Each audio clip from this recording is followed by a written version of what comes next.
What's up guys, my name is Ace, and today we got a post from the Battlefield developers giving us an overview of a bunch of things that we can expect looking forward throughout the rest of this year. So this is more of a broad general update to the community rather than just like, here's what's coming in the next season.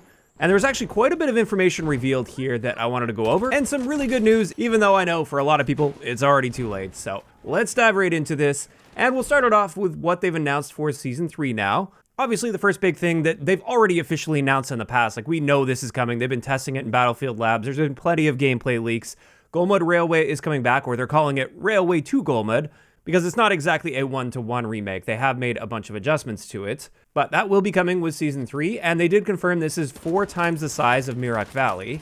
And then on top of that, for Season 3, we're going to be seeing Cairo Bazaar, which is heavily inspired by Grand Bazaar, and that one has been leaked for quite some time. We've already covered the details on that. So really no surprises there, although we did get a few clips of it, which is nice to see. And then the other thing they mentioned for Season 3 is for RedSec, we are going to be getting solos, finally, as an official mode, not just as a testing thing, but it will be officially added in Season 3. And also ranked play for RedSec will be added as well, and it looks like that is at least going to be starting as a quads only mode. So that's Season 3, and they have now confirmed this is also coming in May, as expected. As for Season 4, they mentioned this is coming in July, so it looks like Season 3 is going to be a shorter season than what we've seen with Season 1 and Season 2.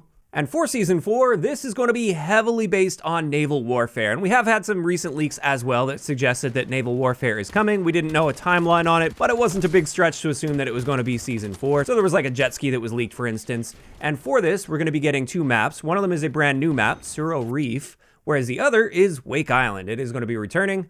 And alongside that, of course, we're going to be seeing a lot of naval vehicles. There will be aircraft carriers as well. And they did mention a mechanic. They are going to be having dynamic waves, which should make that naval combat a little more interesting. Also in Season 4, they did mention we'll have access to custom lobbies as well as spectator mode.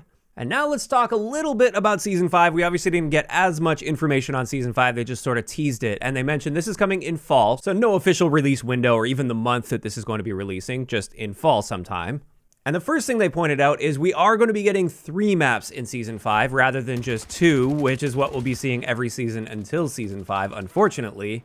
Although I will say when it comes to those map counts, at least we are seeing a shorter Season 3 and hopefully a relatively short Season 4 as well. And I think that will at least somewhat make up for only having 2 maps per season. I think one of the reasons it is so frustrating to see only 2 maps throughout Season 1 and Season 2 is the fact that the seasons went on for so long, so it's just really spread out between map drops.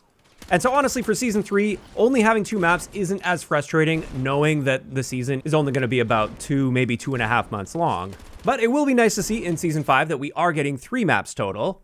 And based on the image there, it appears they may be teasing Dawnbreaker from Battlefield 4 coming back as a remastered map. That's my best guess based on the lighting and reflections and everything there. And that's pretty much it as far as what they revealed for the individual seasons.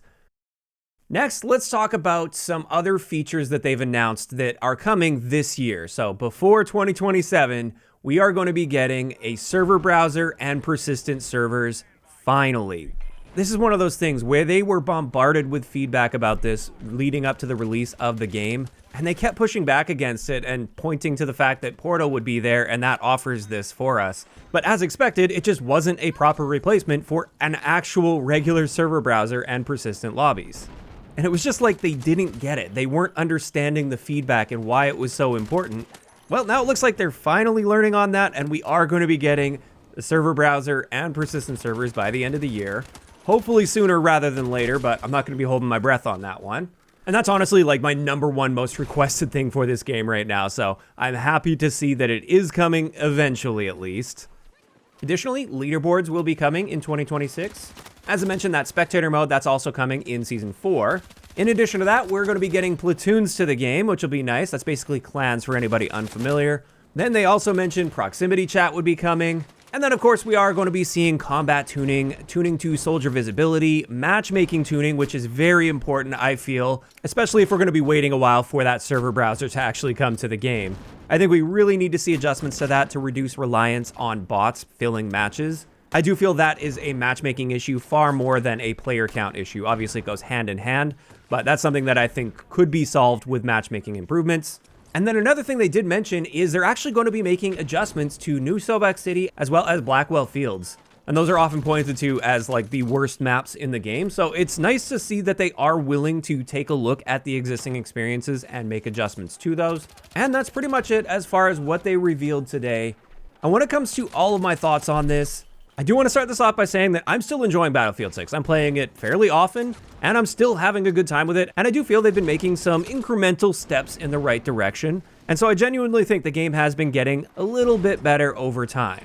And seeing what we can expect for the rest of this year is all looking very good on paper. This is a solid list of features, and picturing the game with all of these features implemented, as well as all of these maps available in the game as well that are coming throughout the year, I think by the end of this year, Battlefield 6 is going to be in a really good state as far as we can see right now. And I also really appreciate the fact that we got this update, looking forward beyond just like what's coming in the next season, for instance, and actually giving us more of a big picture outline of what we can expect with the game. So we can see that there's plenty to look forward to still with this game, and it's not totally dead. They're not discontinuing support or anything. Like, there's still plenty to come with this game, and I am genuinely excited for a lot of this stuff. In saying all of that, though, there is also a bittersweet feeling here. And the reason behind that is so many of these things that they've outlined here are things that should have been in the game either at launch, or at least it's stuff that it would have been nice if they got on top of significantly sooner, like within the first couple months of launch.